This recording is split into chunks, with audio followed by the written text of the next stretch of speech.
आसिफ साहिब के घर में फैली हुई खामोशी अब किसी बड़े तूफान का पेश खैमा बन चुकी है। वो घर जो कभी कहकाओं से गूंजता था, आज वहां सिर्फ नफरत और साजिशों के साए मंडला रहे हैं। अरियान और अलमीर के दरमियान होने वाली वो तल्ख कलामी और हाथापाई ने भाईचारे की बुनियादों को हिला कर रख दिया है। अरियान अब भी अपने उस गुस्से में मुब्तला है कि अलमीर ने अपनी बीवी फबीहा का साथ क्यों दिया है, जबकि अलमीर को दुख है कि उसके छोटे भाई ने उनकी शराफत पर इंगली उठाई और गरीबान तक आ गया। घर के उस कशीदा माहौल में जहां हर कोई एक दूसरे से कुतराता फिर रहा था, फबीहा ने एक बहुत बड़ा फैसला किया। फबीहा, जो अब तक सिर्फ आंसू बहाना जानती थी, अब उसने समझ लिया है कि उस घर में इज्जत के लिए इख्तिदार जरूरी है। उसने सोच लिया है कि महक ने जिस तरह उसे जलील किया, अब वो इसी के अंदाज में उसे जवाब देगी। एक शाम जब आसिफ साहब अपने कमरे में अकेले बैठे घर की बर्बादी पर कड़ रहे थे, फबीहा ने अपनी चाल चली। वो बड़ी निफास्त से चाय की एक बेहतरीन प्याली तैयार करती है और आसिफ साहब के कमरे में दाखिल होती है।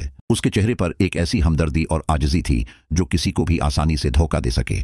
फबीहा ने बहुत नर्म लहजे में बात शुरू की कि अबू, घर के हालात देखकर मेरा कलीजा मुना को आता है। अरियान और अलमीर भाई का ये झगड़ा और आपकी ये गिरती हुई सेहत, मैं ये सब बर्दाश्त नहीं कर पा रही। आसिफ साहिब ने दुख भरी नजरों से उसे देखा तो फबीहा ने अपना असल पता खीला और महक का जिक्र छेड़ा। उसने कहा कि अबू, महक भाभी अब वाकई प्रेग्नेंट हैं। उनकी हालत अब ऐसी नहीं कि वो घर का बोझ उठा सकें। डॉक्टर ने उन्हें आराम का मशूरा दिया है। अगर वो काम करती रहेंगी तो उनकी और बच्चे की जान को खतरा हो सकता है। फबीहा ने बड़ी चापलूसी से आसिफ साहब के दिल में जगह बनाई और खुद को कुर्बानी के लिए पेश किया। उसने कहा कि अबू, अगर आप मुनासिब समझें तो घर की तमाम जिम्मेदारियां और किचन की चाबियां आप मुझे दे दें।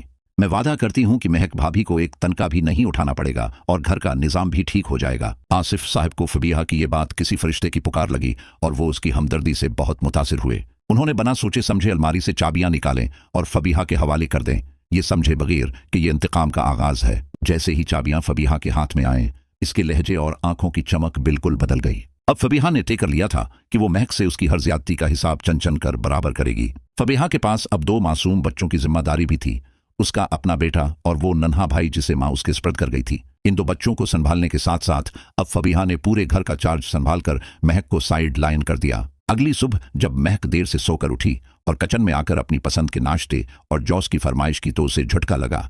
फबीहा ने बगैर मुड़े कहा कि भाभी, अबू ने अब घर का नज्म और जब्त मेरे हवाले कर दिया है। अब यहाँ होटल की तरह फरमाइशी मीन्यू नहीं चलेगा। जो मैंने सबके लिए बनाया है वही आपको खाना होगा। महक के पैरों तले से जमीन निकल गई। उसने गुस्से से पूछा कि तुम्हारी ये हिम्मत कि तुम मुझे बताओगी मैं क्या खाऊंगी। फबीहा ने तंजिया मुस्कुराहट के साथ जवाब दिया कि हिम्मत नहीं भाभी, अबू ने कहा है कि आपको मुकम्मल आराम चाहिए। ज्यादा तली हुई चीजें आपकी सेहत के लिए ठीक नहीं है, इसलिए अब किचन के फैसले सिर्फ मैं करूंगी। महक गुस्से से तलमला उठी और फौरन अरियान के पास जाकर दहाइयां देने लगी कि फबीहा उसे भौंका मारना चाहती है। अरियान जब गुस्से में लाल पीला होकर फबीहा के पास आया तो फबीहा ने बड़ी सफाई से अपनी बात रखी। उसने कहा कि अरियान भाई, मैं तो महक की भलाई चाहती हूँ। सादा और घर का पका खाना ही उसके लिए बेहतरीन है। फबीहा की इस मंतिक के सामने अरियान बेबस हो गया, क्योंकि वो जता रही थी कि वो ये सब महक की खातिर कर रही है। अलमीर जब काम से वापस आया और फबीहा को इस कदर पुरएतमाद देखा तो वो अंदर ही अंदर बहुत खुश हुआ। फबीहा अब किचन में 2 बच्चों को संभालते हुए काम करती है, लेकिन उसकी हिम्मत अब पहले से कहीं ज्यादा बढ़ गई है। उसने घर के राशन पर भी कड़ी नजर रखना शुरू कर दी है और महक के फालतू इखराजात बंद कर दिए हैं। वो महक को वही सादा सालन और रोटी देती है और कहती है कि भाभी, फजूल खर्ची गुनाह है और हमें बचत करनी है। ये वही जमले थे जो कभी महक फबीहा को कहती थी और अब फबीहा वही जमले महक के मना पर मार रही है। महक को अब एहसास हो रहा है कि उसने फबीहा पर जो जुल्म किए थे वो अब पलटकर उसके पास वापस आ रहे हैं।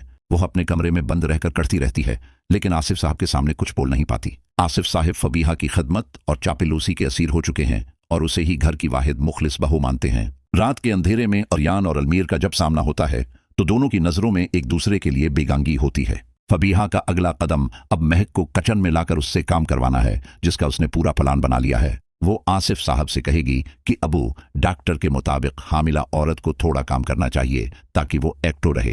ये फबीहा का वो वार होगा जो महक को मुकम्मल तौर पर तोड़कर रख देगा और उसे अपनी औकात याद दिलाएगा। क्या महक फबीहा की उस नई हुकूमत को बर्दाश्त कर पाएगी या अरियान कोई नया हंगामा खड़ा करेगा?